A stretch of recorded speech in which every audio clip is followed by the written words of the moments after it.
Welcome back to a brand new episode of Doors of the Universe podcast. Welcome all my fellow door openers. I have been missing for a little while. I've taken a little break. I guess it was October. I mean, it's only halfway through November, but normally we're trying to do at least one podcast every other week. But to be honest, I have just been in a slump. Kind of more needing to check in with mental health and everything, which has been helpful. That's something I definitely recommend. If you're struggling with your mental health, take the breaks you need. Be kind to yourself, be kind to other people, and be kind to yourself especially. And don't ever be afraid to reach out if you do need help. I'm lucky I've got a good circle of friends that I know I can always reach out to if I need to talk to anybody. If you don't, there are resources out there, and I highly recommend looking into them. It's coming into winter. Winter's a rough time, always. It gets cold, it gets dreary. I know I personally struggle with my mental health more in the winter than I do in the summer and stuff. Just not wanting to be outside, but luckily for me, I get to work outside, so I have to be out in the cold and I have to be out in the weather, getting fresh air and, but yeah, please. Keep an eye on your mental health. Check in on your friends. I know this is a tough time of year for a lot of people, especially with the holidays coming up too. Especially if you've had family losses and stuff. The holidays definitely come in a little harder. But yeah, now that that's out of the way, my spiel on keeping your mental check and health. What has been going on? The last episode I released was me doing a reading of Hot Frog by Edgar Allan Poe. If you haven't checked it out, if you haven't had a chance to check it out, go ahead and check it out. It's a story I enjoyed very much. Like I mentioned in the podcast, I think that I didn't really come into reading Edgar Allan Poe's work until later in life. But yeah, he has some decent stories that are worth checking out. And Hot Frog is one that definitely stuck out to me when I started reading Edgar Allan Poe. Besides that, Halloween happened. It's over. It's one of my favorite holidays, but Christmas is right around the corner, so we have that coming up too. But yeah, what else? Nothing major going on. I had put in for a day shift at work. That did not pan out, so I'm still going to be working overnights, which helps with the podcast because I have a lot of downtime at work overnights, and I'm able to edit and do things like that with the free time. But yeah, so I guess there are some positives that come out of situations that we don't necessarily think. You got to find the positives, right? Keeps the hope alive. Yeah, I don't know. I think that's it. I had initially planned on doing this particular episode in October, and then October is when things started going into a bit of decline with the mental health, so I decided to take a little step back, and I shared the story, The Telltale Heart, which I did for the We Don't Talk Politics. I shared that as one episode, and then, like I said, I did Hot Frog for the other episode last month. So we're now coming to an episode in our series we've been doing on UFOs. This episode is probably one of the, I would say, even if you're not big into ufology or aliens or just extraterrestrials, all the paranormal and all that business, this would be one thing that is well known across the board, and that's Roswell, New Mexico. We're going to talk about the incident, the Roswell incident. Kind of give some differing views on it. I know us in the conspiracy theory, ufology community like to, but I lean towards that it was actual alien aircraft that was the crash there. Some people have other ideas. The government has said otherwise. After stating that it was an alien aircraft, they have stated that it was otherwise. But either way, that's what we're going to be digging into today.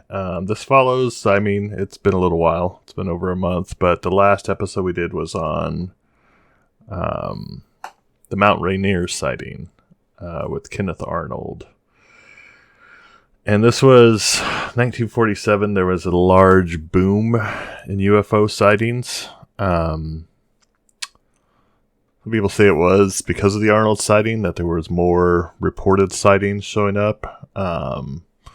Whether that be due to trying to get attention or whether that be to feeling more comfortable reporting a sighting.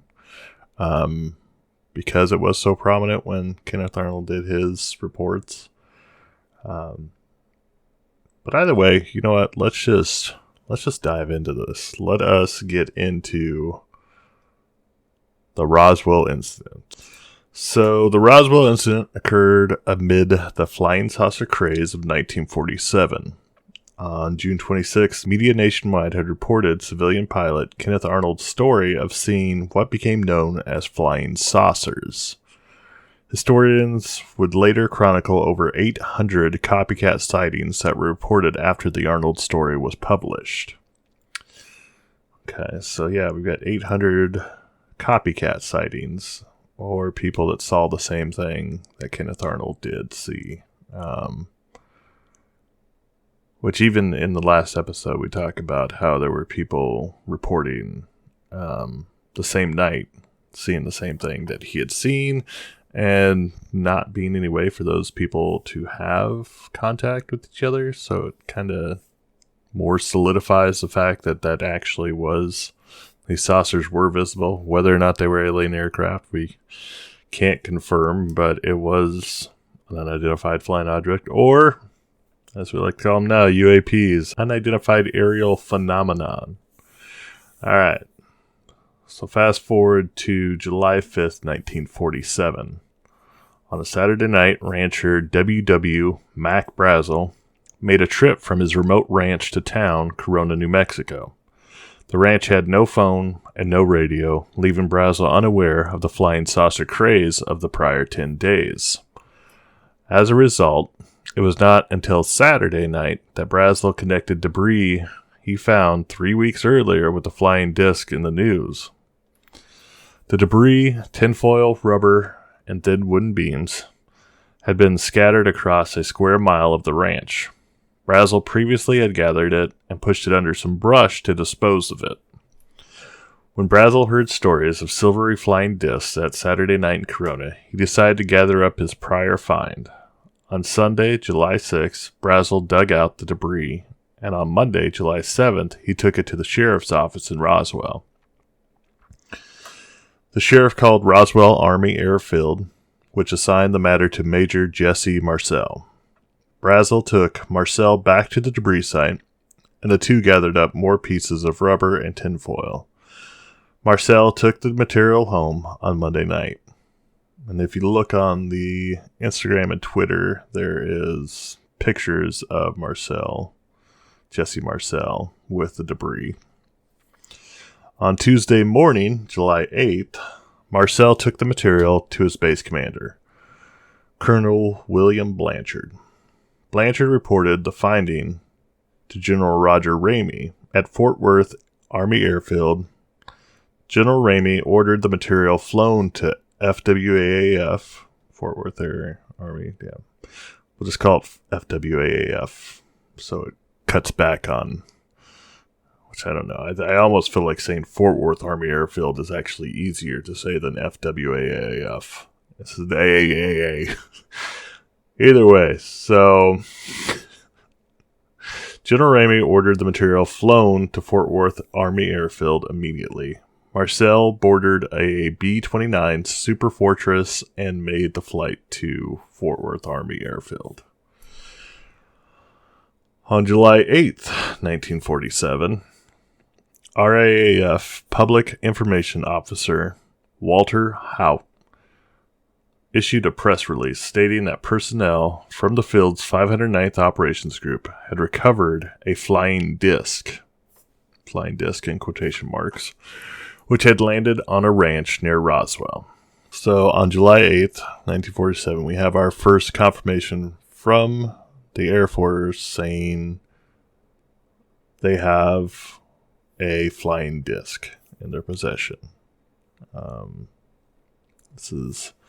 So the many rumors regarding the flying disc had become a reality yesterday when the intelligence office of the 509th Bomb Group of the 8th Airfield, Roswell Army Airfield, was fortunate enough to gain possession of a disc through the cooperation of one of the local ranchers and the sheriff's office of Chavez County. The flying object landed on a ranch near Roswell sometime last week. Not having phone facilities, the rancher stored the disc until such time as he was able to contact the sheriff's office, who in turn notified Major Jesse A. Marcel of the 509th Bomb Group Intelligence Office. Action was immediately taken, and the disc was picked up at the rancher's home. It was inspected at the Roswell Army Airfield and subsequently loaned by Major Marcel to higher headquarters. Decades later, Roswell radio announcer Frank Joyce recalled contacting Haut by telephone to verify the release. Recalled Joyce, "I said, Walter, don't run this story. If you do, you're going to be in trouble. They'll ship you out to Siberia." I remember mentioning that was a common phrase in those days. As soon as Marcel brought the material to General Ramey's office, both Ramey and his chief of staff, Colonel Thomas DuBose, identified the material as pieces of a weather balloon kite. The FWAAF weather officer on duty explained to reporters that such ray wind devices were used at about 80 weather stations across the country. The balloons were attached to a 6-pointed reflective device that looked like a silver star. After launch, the balloon expanded with increasing altitude before bursting around 60,000 feet, with pieces then dispersing in their fall to the ground. Okay, so and now, what day is this? I guess it doesn't say what day that was. But, so now the Air Force, instead of saying we have a hold of a flying saucer, is now saying what you found was a weather balloon. So yeah, it was a weather balloon that would expand with increasing altitude, and at 60,000 feet would then burst. As described in July 9th, 1947 edition of the Roswell Daily Record, the balloon which held it up, if that was how it worked, must have been 12 feet, 3.5 meters long, measuring the distance by the size of the room in which he sat. The rubber was smoky gray in color and scattered over an area of 200 yards, 180 meters in diameter. When the debris was gathered up, the tinfoil, paper, tape, and sticks made a bundle about 3 feet, 1 meter long, and 7 or 8 inches, 18 or 20 centimeters thick. While the rubber made a bundle about 18 or 20 inches, 45 or 50 centimeters long, and about 8 inches, 20 centimeters thick. In all, he estimated the entire lot would have weighed maybe 5 pounds, 2 kilograms. There was no sign of any metal in the area which might have been used for an engine, and no sign of any propellers of any kind, although at least one paper fin had been glued onto some of the tinfoil. There were no words to be found anywhere on the instrument, although there were letters on some parts. Considerable Scotch tape and some tape with flowers printed upon it had been used in the construction. No strings or wires were to be found, but there were some eyelets in the paper to indicate that some sort of attachment may have been used. So on July 9th, Brazel told the Roswell Daily Record that the debris consisted of a large area of bright wreckage made up of rubber strips, tinfoil, a rather tough paper, and sticks. He paid little attention to it, but returned later with his wife and daughter to gather up some of the debris.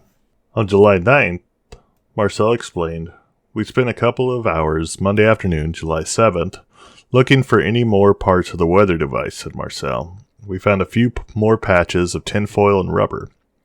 That day it was reported that Brazel had reported the debris after hearing reports about flying discs, and wondering if that was what he had picked up, then going to see Sheriff Wilcox, where he whispered kinda confidential like that he may have found a flying disc."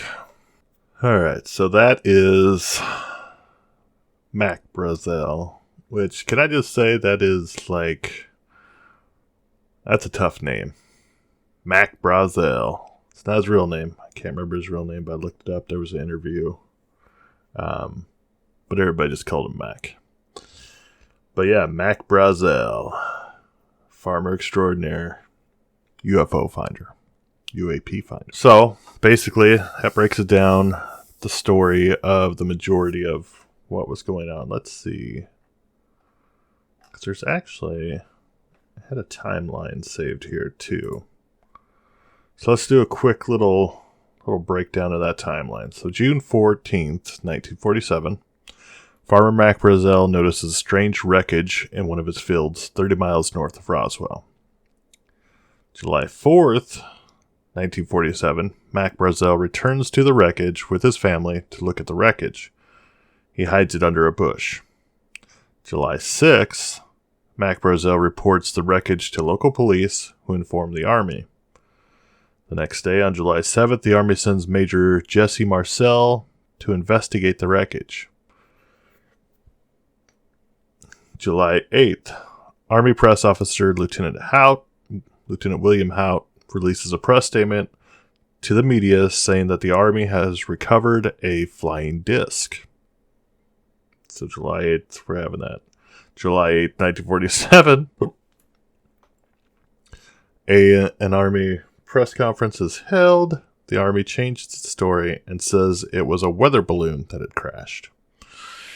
July 9th, the local newspaper front page reads, "Army reveals it has flying disc on ranch in New Mexico."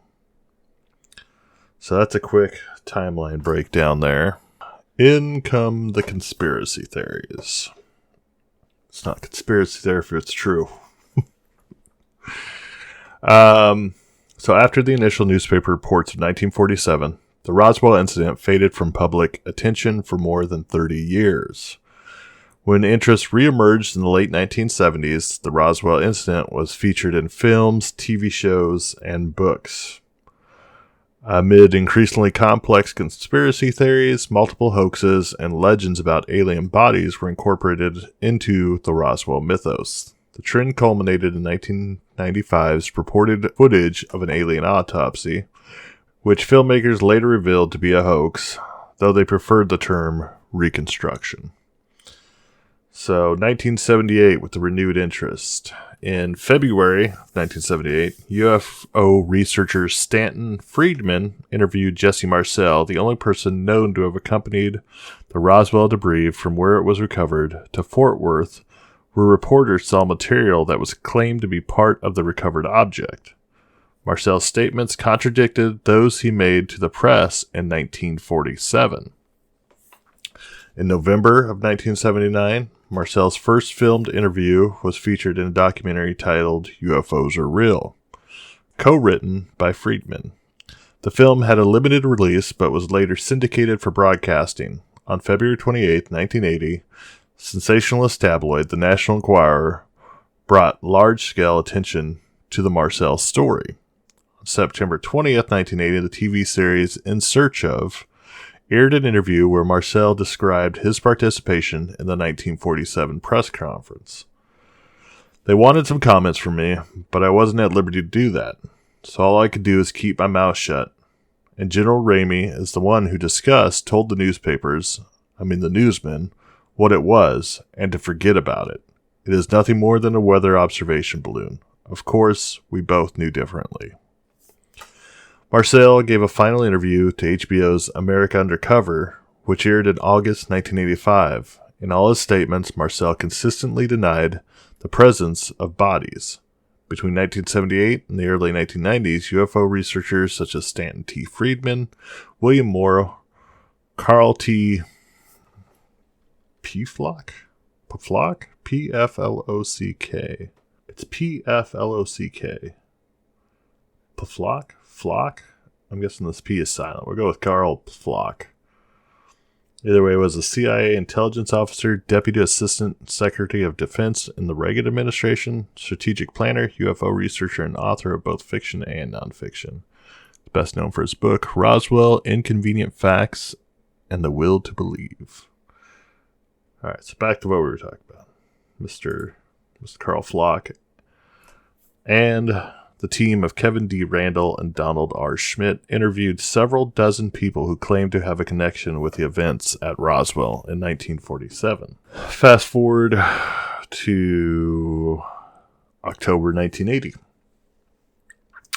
Brazel's story was featured in the book The Roswell Incident by Charles Berlitz and William Moore. The authors had previously written popular books on such fringe topics as the Philadelphia Experiment and on the Bermuda Triangle.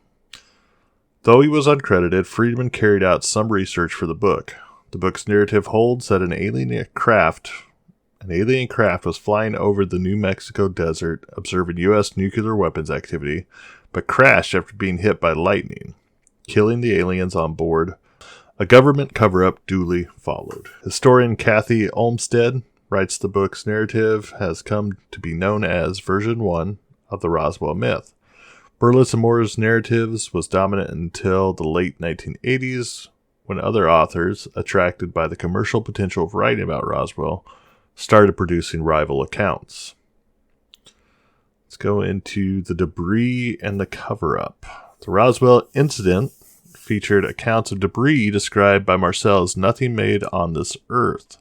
Additional accounts by Bill Brazel, son of rancher Mack Brazel, neighbor Floyd Proctor, and Walt Whitman, Jr., son of newsman W. Whitman, who had interviewed Mack Brazel, suggested the material Brazel recovered had super strength not associated with a weather balloon. The book introduced the contention that debris which was recovered by Brazel at the Foster Ranch, visible in photographs showing Brazel posing with the debris, was substituted for debris from a weather device as part of a cover-up.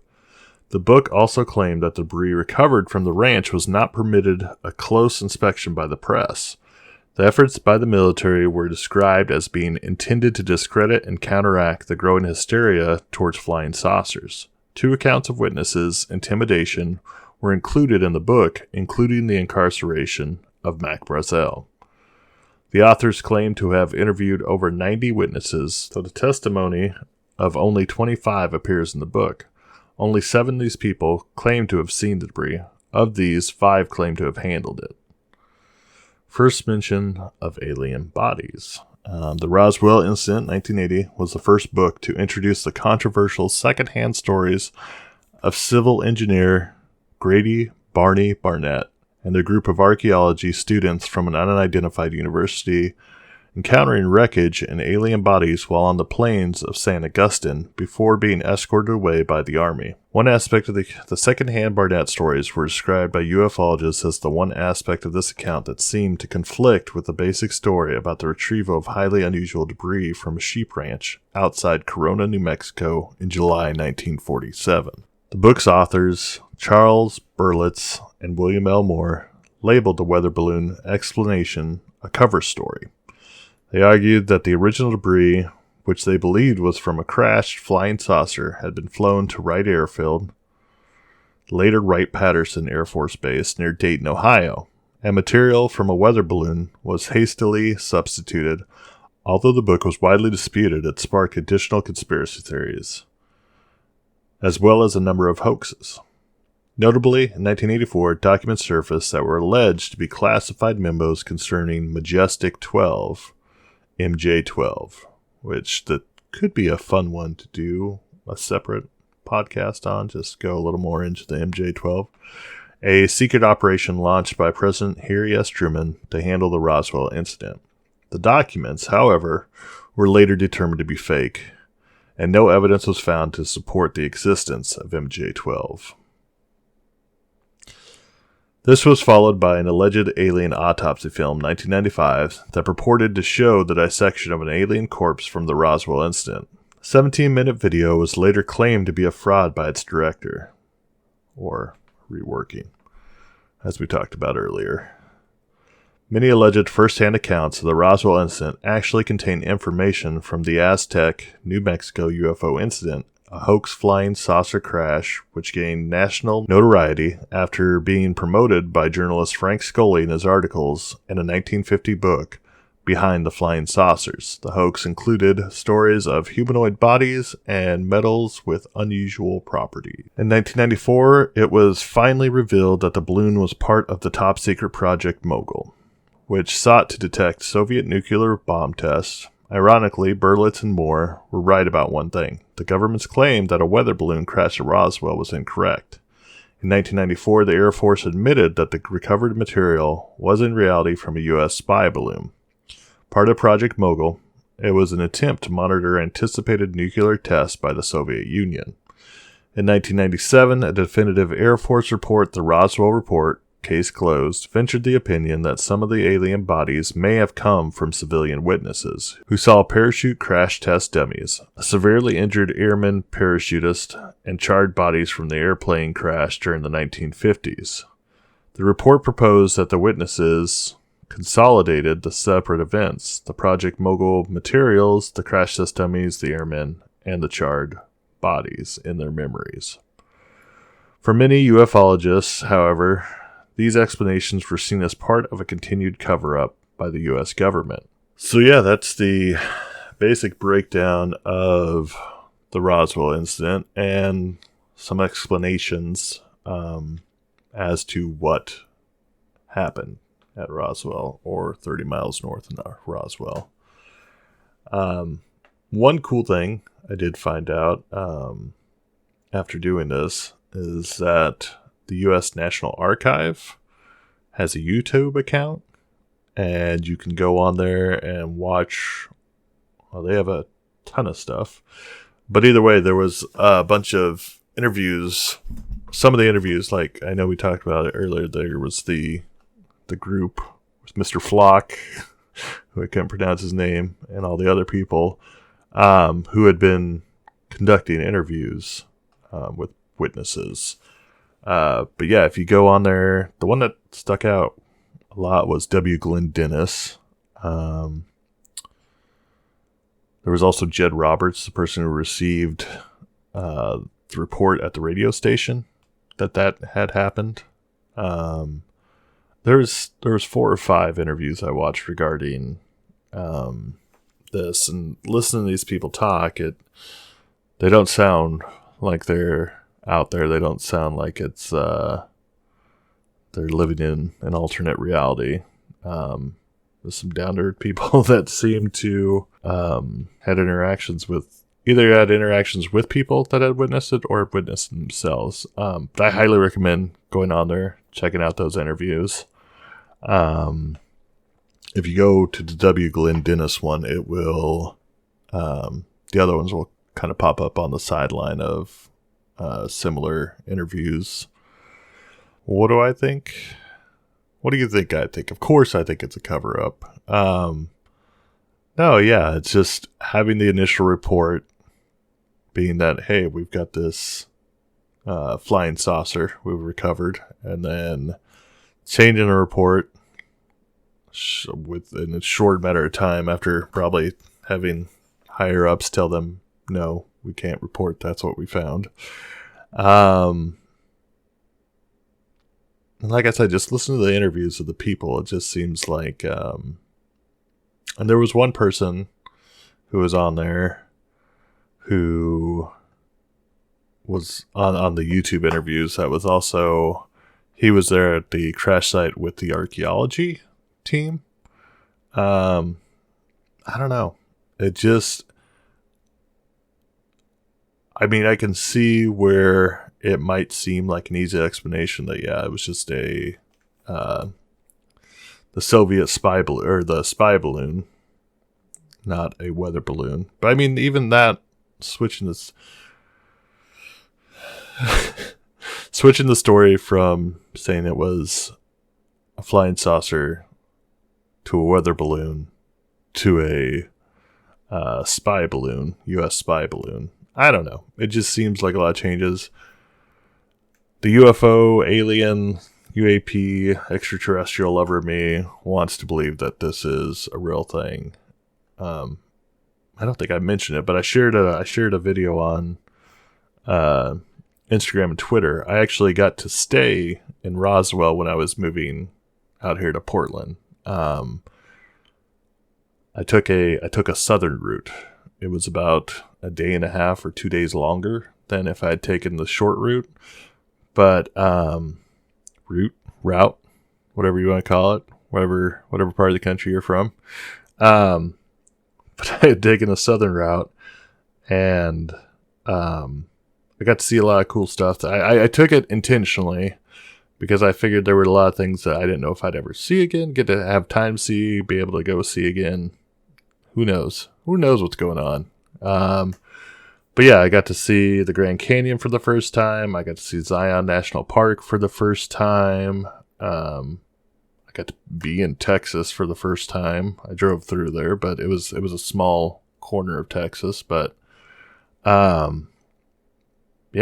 I got to see, and seeing the Southwest in particular was really cool. Like actually seeing like the painted deserts and stuff. Like it is beautiful.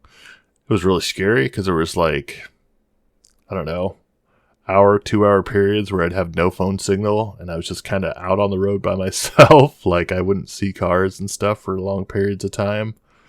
That part was a little anxiety ridden, but outside of that, everything else was it was really cool. But yeah, the city of Roswell itself is definitely they have definitely embraced the Roswell incident as part of their culture. It's if you go in the city, you're going to see aliens everywhere. All the signage, statues of aliens. They have a McDonald's that is shaped like a spaceship, which is pretty cool. I didn't eat there because I don't really eat McDonald's. Just being vegan, there's not a lot of options. I could have gone. I should have gone on and get some French fries, I guess. But no, that was cool. And you'll see, like I said, there's pictures on. There's a little like picture video that Instagram helped me make. But yeah, they definitely embrace it. There's definitely got to check out the. What is it? Is it on this? No, it's not on this one. I was trying to see if it was on I got a sticker from there. The International UFO Museum, I think it is in Roswell. Definitely a tourist trap, but it's a fun tourist trap. I recommend checking it out if you're in Roswell. But no, it's I guess doing the more research brings out more information, makes you question it. But the UFOologists and the lack of trust in the information we're given by the government definitely has me leaning towards that it was a UFO crash. Were the bodies there? I don't know about that. I mean, nobody really brought that up. Later it was brought up, but either way, no, I think it's I think there was definitely a UFO. Was it alien UFO or was it just an unidentified flying object? Either way, I'm leaning towards a UFO crash there. But But yeah, what are your thoughts on it? What do you feel went down at Roswell? Let me know in the comments. Comment on one of the posts or something. Or email me. dotupodcast@gmail.com. I think Roswell is a very integral part of ufology. My girlfriend asked me the other day, is that a real science? Is that an actual... You know what? We're going to look it up right now because I need to know too. Despite investigations sponsored by governments, private ufology is not embraced by academia as a scientific field of study. It is instead generally considered a pseudoscience by skeptics and science educators. So UFOlogy is not an actual science. But it did say, good ufology should be science-based, but often isn't. I want to believe, right? Don't we all? We want to believe, have a good time, have something fun. But yeah, overall, yeah, I believe. I definitely lean towards the fact that this was an actual UFO crash. And another great government cover-up. But that's just me. Like I said, get a hold of me. Let me know what you think. You can reach me at dotupodcast@gmail.com. As always, I'm going to try and keep it short. Patreon's an option.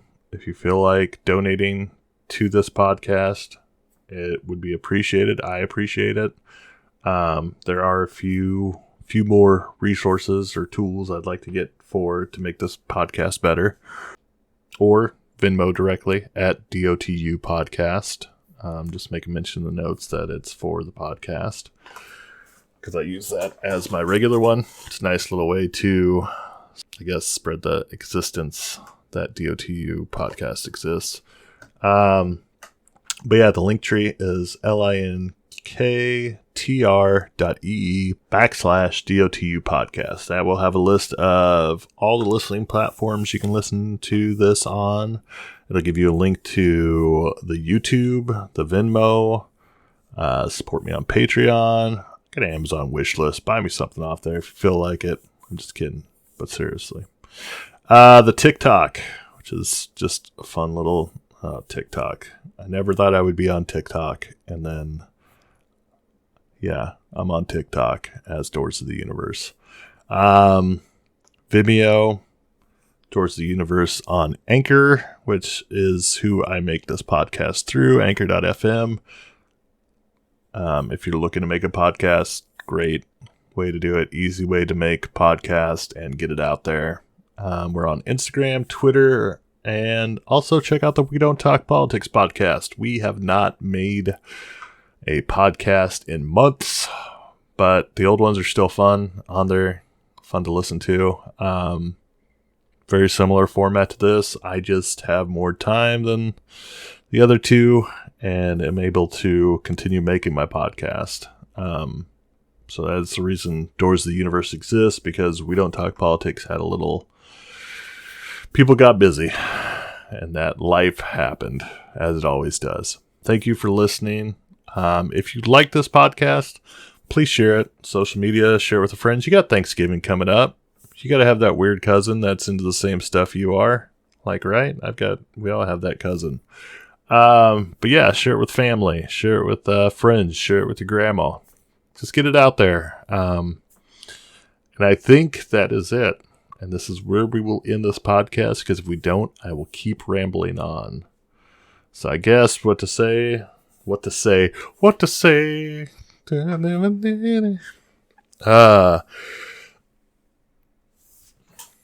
was going to try and say go get some fries at the spaceship-shaped McDonald's, but apparently McDonald's fries aren't vegan, which I haven't had, so they called the vegan police on me. But it looks like your options are McPlant, which aren't available at that location, or oatmeal with no cream. So keep an eye to the sky and get yourself some oatmeal with no cream from the spaceship-shaped McDonald's in Roswell, New Mexico. Thanks for listening.